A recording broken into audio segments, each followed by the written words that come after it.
ఈ జాతీయ పండుగ అనేది ప్రజలందరికీ, భారతదేశంలో ఉన్న ప్రజలందరికీ కూడా సంబంధించిందే.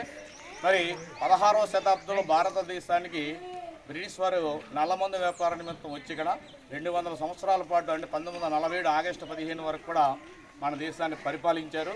తర్వాత మన నాయకుల యొక్క వారి యొక్క పోరాట ఫలితంగా మనకి 1947 ఆగస్టు 15 స్వాతంత్రం ఇచ్చి వారి దేశానికి వెళ్ళిపోయారు. అప్పటి వరకు 1935లో బ్రిటిష్ భారత చట్టం ఒక చట్టం, ఆ చట్టం ప్రకారమే మన రాజ్యాంగం అమలయ్యే వరకు కూడా ఆ చట్టం ప్రకారమే పాలనా విధానం అంతా జరిగేది. తర్వాత 1947 ఆగస్టు 29వ తారీఖున బాబు రాజేంద్ర ప్రసాద్ గారి యొక్క అధ్యక్షతన భారత రాజ్యాంగ పరిషత్ అనే దాన్ని స్థాపించడం జరిగింది. తర్వాత ఈయన ఒక కమిటీని వేశారు. ఆ కమిటీలో ముసాయిదా కమిటీ అంటే దాని డ్రాఫ్టింగ్ కమిటీ, దానికి డాక్టర్ బిఆర్ అంబేద్కర్ ప్రెసిడెంట్, ఆయనతో కూడా ఒక 12 మంది మేధావులందరూ కూడా సమకూర్చి వీళ్ళు ఏం చేశారంటే భారతదేశం నడవాలి. అప్పటి వరకు మనకు పాలన, ఇప్పుడు ప్రస్తుతం జరుగుతున్నటువంటి విద్యా విధానం కానీ, లౌకిక హక్కులు కానీ, విధులు కానీ ఇవన్నీ కూడా ఏమీ లేవు.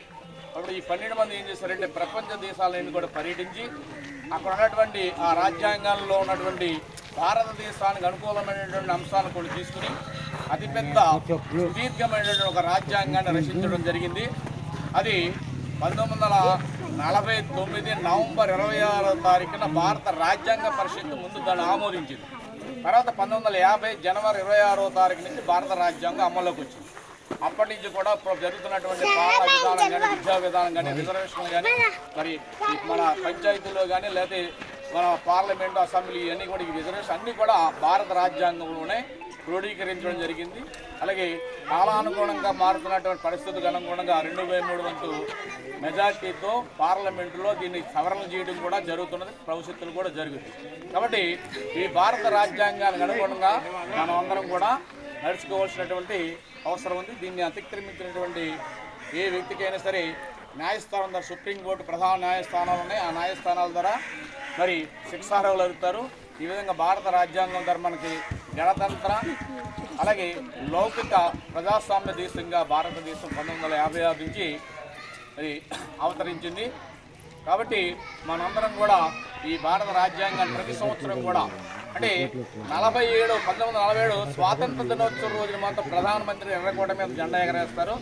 ఈరోజు the gate way of India దగ్గర మన దేశానికి ప్రథమ పౌరాలైనటువంటి అంటే రాష్ట్రపతి అప్పుడు ముర్ము గారు ఉన్నారు కాబట్టి ఆవిడ ఈ రోజున జెండా ఆవిష్కరణ చేస్తారు. అలాగే ప్రతి సంవత్సరం కూడా ఈ కార్యక్రమానికి విదేశాల నుండి కొంతమంది ప్రముఖ వ్యక్తుల్ని ఆహ్వానించడం జరుగుతుంది. మరి ఈరోజు ఢిల్లీలో మన దేశానికి సంబంధించినటువంటి రక్షణ వ్యవస్థకు సంబంధించిన అన్ని శకటాలు అన్నింటినీ కూడా ప్రదర్శించడం, మరి మన దేశం యొక్క పరిస్థితులన్నింటినీ కూడా మరి రాష్ట్రపతి గారు తెలియజేయడం జరుగుతుంది. కాబట్టి ఈ విధంగా మరి ఇంతమంది ఈ జనవరి 76వ స్వాతంత్ర రిపబ్లిక్ డే అంటే గణతంత్ర దినోత్సవానికి మనకు కోరుమిల్లి మరి గ్రామ సచివాలయం దగ్గర హాజరైనందుకు ప్రత్యేకమైన ధన్యవాదాలు తెలియజేసుకుంటున్నాం. మరి ఈ అవకాశం ఇచ్చినటువంటి గ్రామ ప్రజలకి, అలాగే ముఖ్యంగా గ్రామ ప్రెసిడెంట్ గారు అయినటువంటి భాస్కర్ గారికి ప్రత్యేక ధన్యవాదాలు తెలియజేసుకుంటూ నాకు ఈ అవకాశం మీ అందరికీ మరొకసారి నమస్కారం ఇస్తూ ముగిస్తుంటే చదువు చెప్పరని భావాన్ని పక్కన పెట్టి దానికైనా దీని పూర్వం వేరండి. మనం చదువుకునే వీళ్ళు పలక కనికే ఉండేది. ఇప్పుడు ప్రభుత్వం అన్ని విధాలకు అన్ని సదుపాయాలు, అంటే యూనిఫామ్స్ కానీ, అలాగే తిండి కానీ, బుక్స్ కానీ, వాళ్ళకి తల్లికి వందనం కార్యక్రమం అటువంటి డబ్బులు కూడా ప్రభుత్వ పాఠశాలన్నీ కూడా సమకూరుస్తున్నది. కాబట్టి దయవుంచి మీరు అందరూ కూడా మరి మీ మనవలను ఉండి, మీ పిల్లలను ఉండి మన పాఠశాలలో చేర్చడానికి మీరు అందరూ కూడా సహకరించవలసిందిగా ఇది మా గ్రామస్తులందరినీ కోరుతున్నాం.